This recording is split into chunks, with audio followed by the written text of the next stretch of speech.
monde et bienvenue, n'est-ce pas, à Gaïkada au niveau de Bertois. C'est un plaisir de vous avoir avec nous comme d'habitude et n'est-ce pas de partager avec vous les expériences et les observations que nous avons sur les sites. Donc aujourd'hui, nous sommes venus là pour des prélèvements sur le site, la prise de paramètres comme on le fait d'habitude et on vous avait dit, c'est pas vous, le client, qui est l'objet, n'est-ce pas, de nos analyses, mais plutôt le site en lui-même.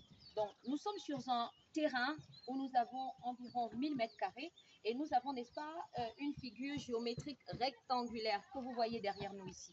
Alors, ici, nous avons fait un prélèvement sur le site à 3 points et nous avons, n'est-ce pas, des sondages de terre différentes. C'est aussi l'occasion de vous préciser, comme on le dit la plupart du temps, même si vous avez un voisin et nous sommes en train de fabriquer les blocs chez vous, on peut avoir, n'est-ce pas, les résultats de prélèvement différents. D'où les résultats de prélèvement et les prélèvements nécessaires pour la fabrication comme pour le tirage des joints.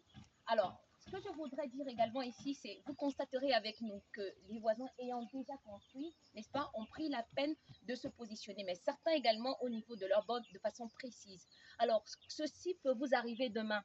Ce qu'on appelle, n'est-ce pas, le problème d'excentricité de semelle, c'est justement celui-là. C'est-à-dire que lorsque vous venez à construire sur votre propre borne, vous amenez, n'est-ce pas, déjà un problème quelconque et évident dans la mesure où derrière pratiquement le calcul de la semelle qui doit être fait sur votre site, vous avez empianté chez votre voisin, ce qui n'est pas bon. Si votre voisin c'est quelqu'un qui est pas labreux, alors il peut vous créer des ennuis et cela peut vous nuire. Donc à l'avenir, essayez un peu de respecter ce que vous dit la loi. Si vous ne connaissez pas, renseignez-vous. Essayez de lire. Aujourd'hui avec Internet, on a beaucoup de résultats.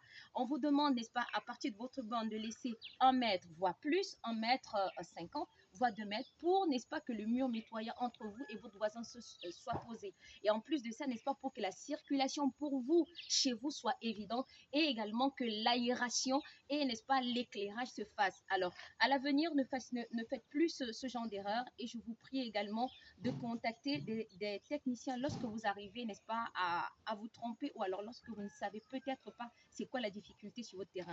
Donc, merci encore. Vivement que le Seigneur vous bénisse comme il nous bénit chaque jour, que sa main soit sur vous, qu'il vous donne l'esprit de clairvoyance, de discernement dans tout ce que vous fassiez et surtout que ce que vous faites dans la vie marche. Merci à vous, Denise, pour cette descente sur le terrain. Vivement que le Seigneur bénisse également vos activités, vos finances et surtout que cela se passe dans la paix du Christ. Merci.